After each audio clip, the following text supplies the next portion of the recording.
Alright folks, what is up? This is One Big Bugger, and I am coming at you with League of Legends, the Unsung hero of the ARAM series, and this is a re-upload of Varus. I don't think many people saw it, but I uploaded this video last night, and for some reason the video size was really fucked up. It was really tiny. I screwed up somewhere in the process. So I'm bringing this back to you again today, and hopefully another video to follow it as well to help make up for having to take this one down and redo it. And then we'll be back on track for uploading at least 4 to 5 videos a week, sometimes 3, but most of the time 4 to 5. So of course I am playing Varus in this one, as I said, and I also have my friend Gunda, who's playing Nami on this team. We also have everyone's favorite, I never want to see him on the enemy team, I always want to see him on my team, Master Yi, or at least when it comes to ARAM. We also have Garen and Cho'Gath on my team. Now, the opposing team, they have an issue. They have plenty of damage, as Freak would say, tons of damage. But they don't have a tank. They have Ezreal, Kog'Maw, Ryze, who can get tanky but is not a tank, Sivir, and Annie. So they don't have a CC tank. They don't have somebody to be up front and absorb all that damage. And actually, I turned down the sound because last night I recorded it late at night. So I'll put the sound back where it was. I'll stop that. And my team here, we have the advantage of having a Cho'Gath, who's a great CC tank with his eruption spikes there and his roar, and of course his great feast burst there with his ulti. It's very good to have on your team in an ARAM. Of course, we also have sustain in Nami. It may not be a ton of sustain, but it is sustain in Nami, which is more than the other team has. And of course we have Garen, who's a really nice tanky bruiser, and again can be up front and soak up all that damage. Although this Garen does tend to go a little haywire and ends up giving up first blood. But Cho'Gath manages to get a kill in return, so it's not too bad. And a beautiful bubble there by Gunda, catching 3 of the enemy team at least and keeping them from pursuing. Now, when it comes to ADCs in the ARAM map, I really love Varus. I mean, I'm not good at ADC. I never have been. I never will be. But in terms of my favorite ADCs for ARAM, Varus, if he's not number 1, is pretty close. And he'd be kind of tied with Caitlyn, because Caitlyn's got that awesome range on her. You know, Kog'Maw's really good, but, you know, Kog'Maw, I don't know. There's just something about him. This Varus is better. Of course, Varus, his long-range arrow that he gets right off the bat, where you got to wait for Kog'Maw's long-range, is ulti. Even though you get it at 6, it really doesn't get its distance, its range, until you get it to at least level 2, level 3. So you're talking 11 or 16, where Varus's arrow has that max range right off the bat. And of course, you got your hail of arrows, which again is a good range poke. And it's also good for an engage, of course, or slowing an enemy. So he's a ADC with a lot of utility. And of course, we don't really have to go too much into his ulti, do we? His ulti is just really strong, especially in an ARAM where teams tend to be bunched up when team fights break out. You know, teams tend to be really close together and bunched up. So his ulti can cause a lot of havoc. Even if you don't end up locking down more than one person, you can scare the rest of the enemy team into scattering and trying to get out of the team fight, leaving your team free to pass out that damage and getting some hurt out there on them. That's what I meant to say. So again, Garen just going a little too ham. The problem with Garen is he was getting too far out ahead of us, so we couldn't back him up. He had the right idea, he was just doing it at the wrong time. You know, there are some champions, it's really easy to get out ahead of the rest of your team and put yourself in a situation that's just really bad. And ooh, so close to getting Annie as she wasted her flash there. And, you know, a nice arrow pop on Sivir, you know, bringing her low. So the rest of the enemy team is low. They don't have that sustain. And I know Cho'Gath wasn't too happy that I grabbed that, but I needed mana in the worst way so I could continue poking and There we go. Garen finally picks up a kill by going nuts. And there's the arrow, and I do manage to... I think I chipped Kog'Maw and Annie there. You know, when I play ADCs and I play supports and certain characters, I play very cautiously, which sometimes end up being to my detriment. And, you know, like right there, I should have maybe auto-attacked Ezreal 1 or 2 times before I shot the arrow off, but it doesn't matter. And I pick up Kog'Maw as well as I got Ezreal. So it didn't matter too much, but again, Varus is about stacking up your Blighted Quiver and then popping them with the damage. At least one, so you get some extra damage. Of course, ultimately you want all 3. So it's starting to come through now, the difference between my team and the enemy team, and that being having that CC. And poor Cho'Gath, man, wasted his flash. I see a wasted flash more often than not, and a really nice ulti there by Gunda. That may have looked like a wasted ulti, but in reality it kept Sivir and it kept, I believe it was Ryze, from coming after, chasing us down, coming after us, maybe putting more damage on us. So really not that bad. And there's that ulti I was talking about, just getting locked down. Kog'Maw gets locked down in turret range, followed up by a bubble from Gunda, and that allows Master Yi to get the kill there. So that was really nice. You can see the effectiveness of Varus' ulti makes it really easy to land the bubble, and poor Kog'Maw was right on the edge of turret range, which was all that was needed. And Cho'Gath getting the kill on Annie as Master Yi walks away with almost no health. Sometimes I think people overestimate Master Yi's healing ability. It's really strong and it's really hard to overcome if you're like maybe 1, 2, maybe even 3 people, depending on how much AP you have. But when you're being hit on by, you know, attacked by 4 or 5 people, it's not enough. It's just not. I'm sorry. Especially in the later game, you can be bursted down through it. And you know, they do have at least one way to stop it. I don't know if Rune Prison stops Master Yi from meditating, but, you know, they do have the stun from Annie, and, you know, Garen again going too far, but almost getting Ezreal there, and Cho'Gath even adding to that. That poor Ezreal, man. I don't think he knew very well what to do with Ezreal, and I can sympathize with that, because not being an ADC player, not being somebody who very often plays higher skill level champions like Ezreal and Lee Sin, you know, I can really sympathize with having trouble using those champions. So I felt bad for him in a way, but you know, that's the way things roll.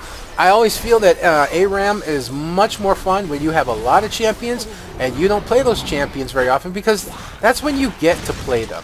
You know, this is when you get to play the champions, because, you know, you're not choosing. You know, I have all the champions. Basically, I am well at that point where I just save up my IP, and I buy the champion when he comes out with IP, and I buy the release skin with RP.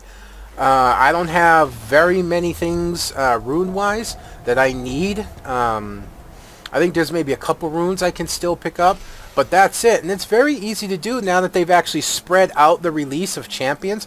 It's actually much easier to get the 7,800 that you need to get the champion on opening day. And, oh, so close to getting Ezreal. That was rather annoying.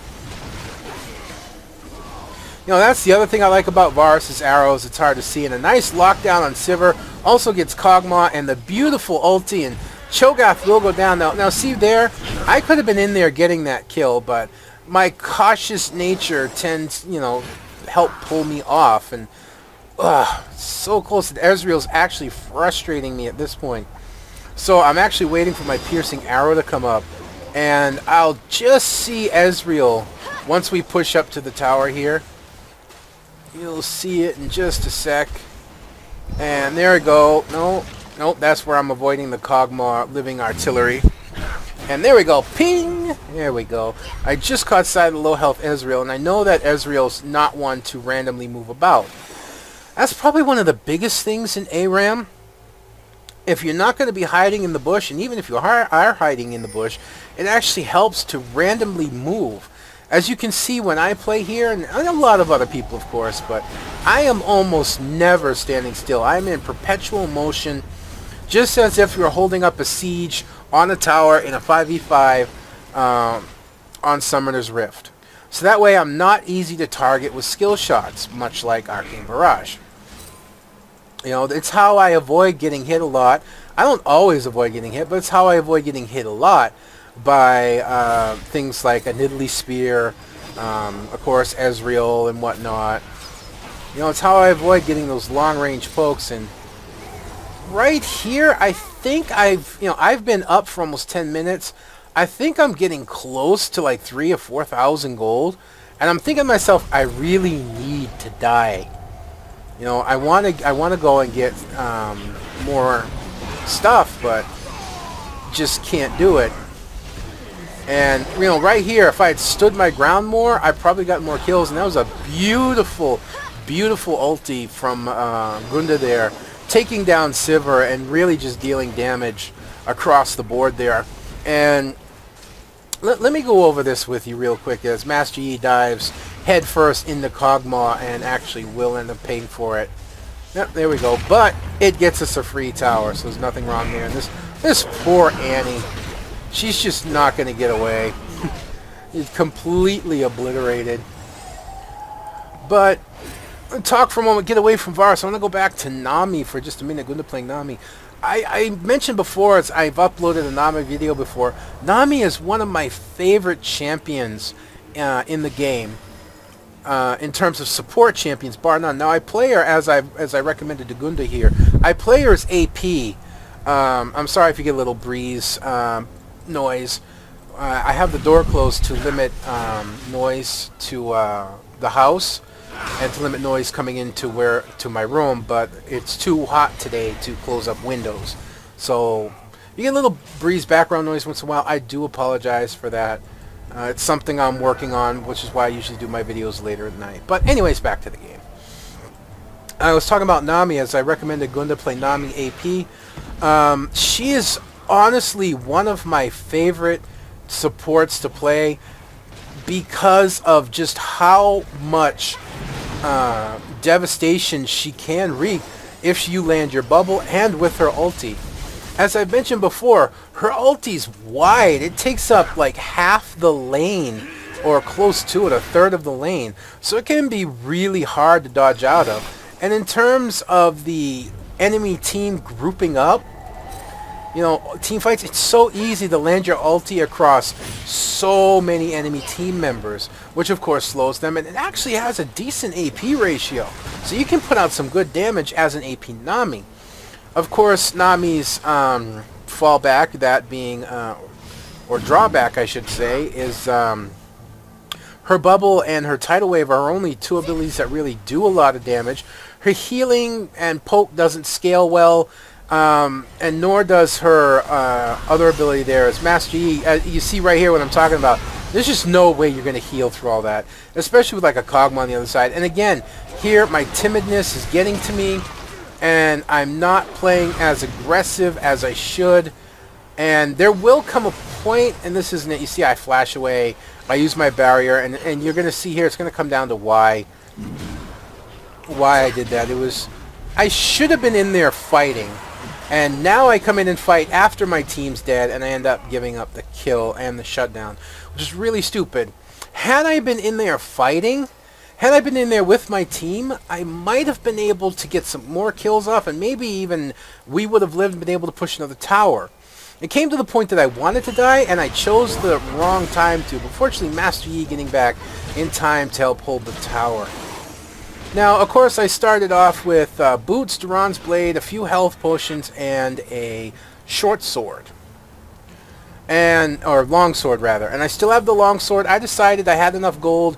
I bought outright the Hurricane, which is a really niche item. I know that Riot has been trying to eliminate niche items. They create items that seem really good, but they end up niche. And to be honest, the Hurricane is a niche item. There are only certain ranged AD champions it works on. Other than that, you really won't use it. You know, it works on Varus. It works for Caitlyn. I've seen a few Kog'Maws with it, and Teemo. And I think that's about it. All other ADCs, you know, Ashe, Draven, Ezreal, Graves, it doesn't work for them. It doesn't give them any special benefits beyond being able to knock down extra minions and deal out a little extra damage. And a really nice ulti again down the lane, and that's going to allow Cho'Gath to pick up Sivir. Now watch this. Watch this Cho'Gath over here. Now in a low 2v1 where he's way outpoked, he's really just managing to keep things going, and he manages to get Kog'Maw, who's going to blow up on him and take him. No, I thought he was going to blow up on him, but there we go. And then the stomp, and gets a nice double kill. You know, for being trapped back there, he got a nice double kill. But him being back there like that allowed me and Master Yi to take their second tier tower pretty much for free, you know, at the cost of a Cho'Gath. And in that, Gunda actually got executed, which is his first death in the game as Nami.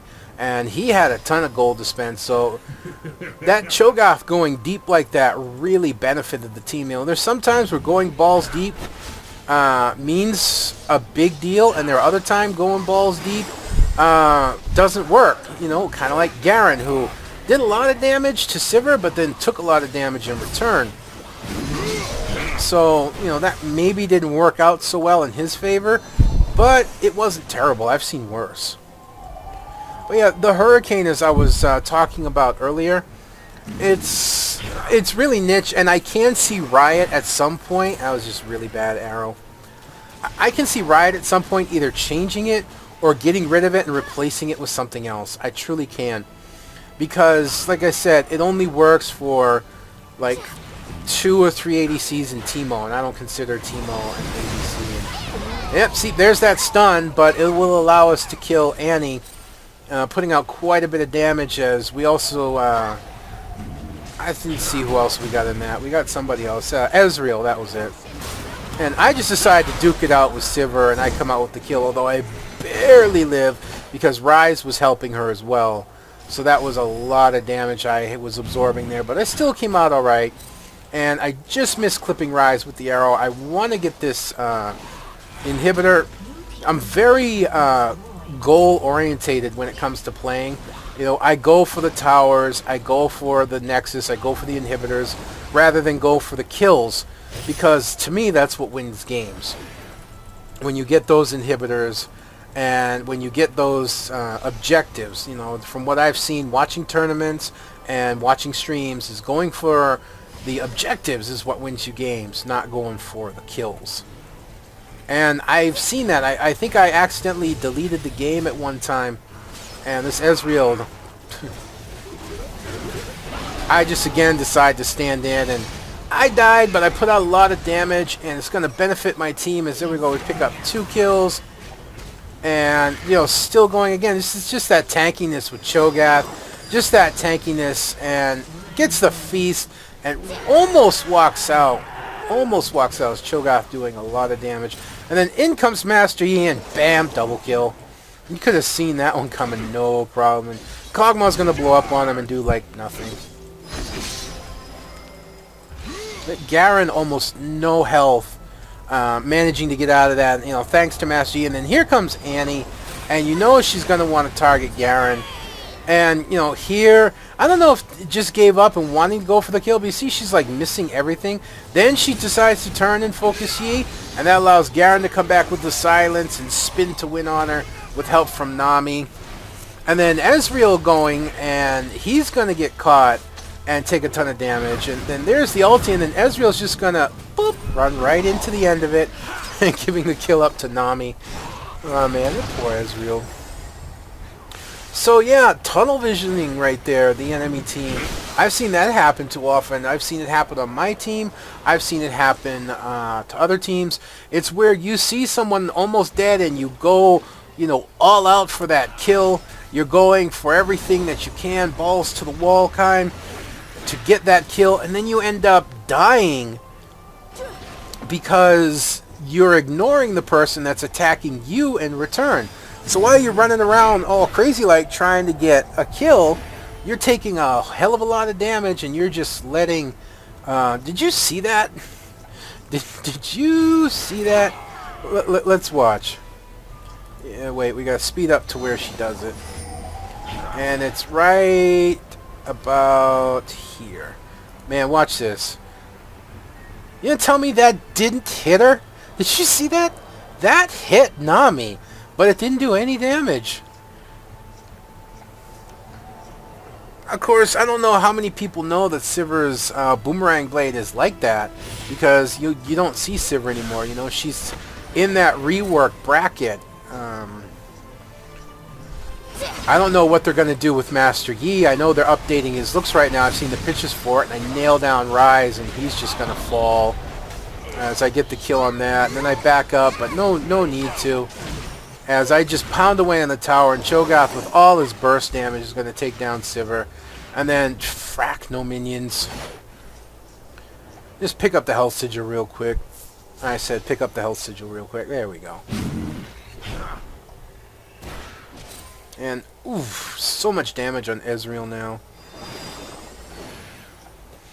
And, yeah, we got a super minion, we got a Cho'Gath, and poor Ezreal just runs right into the Cho'Gath Rupture, and that's going to be the end of it. Despite Rise coming in, they're going to go and get Nami, and the whole team's up, so unfortunately we can't finish it. I flash and barrier like a dumbass. If flashing would have been enough, I could have saved barrier. And I don't know how they're going so fast. I have rank 2 boots. I should be about the same speed, right? Well, no, of course not. We look at the enemy team, and, you know, Kog'Maw's got a speed boost. Annie, I don't know. Oh, yeah, she's got level 3 boots, so she's got a speed boost. So that's how they were catching me on me. By the time, like, how the hell are they catching me? And here we go. I was lower health, and I'm duking it out with a full health Sivir. Would I have beaten her without help? Maybe. She could have boomerang blade and maybe gotten the kill over me. But anyway, you know, either way, you know, even if I died, she was going to die too. So it wasn't terrible. You know, it's pretty much a foregone conclusion that as long as we don't do something amazingly stupid, that we're going to win this. And you see my team going in for the kills, and I'm going for the Nexus. I just figure time to end it, and that's going to be it for this one. And there you go, folks. Hopefully this rendering has come out better than the last one. Instead of a little tiny high definition screen, we actually get the normal full screen 1270 by 712, whatever the hell. Hopefully we get the good HD resolution. Well, I'm sorry, I forget what it is. I think it's 1270 by 720, but I can't remember at this point. And that's going to be it for this one, folks. I'm sorry I got a little sidetracked there. Until next time, this is One Big Bugger signing out. This has been Varus, the unsung hero of the ARAM series, even though our actual heavy carries were Cho'Gath and Garen. I still came out okay with a 7, 2, and 12, and I would be remiss if I didn't quickly mention Gunda, who only got 2 kills but got 25 assists, only died twice, and one of those deaths was an execution, so that was only 1 death to the enemy team. So that was a really excellent performance by Gunda. Until next time, folks, as I said, this is One Big Bugger signing out, and I will see you then.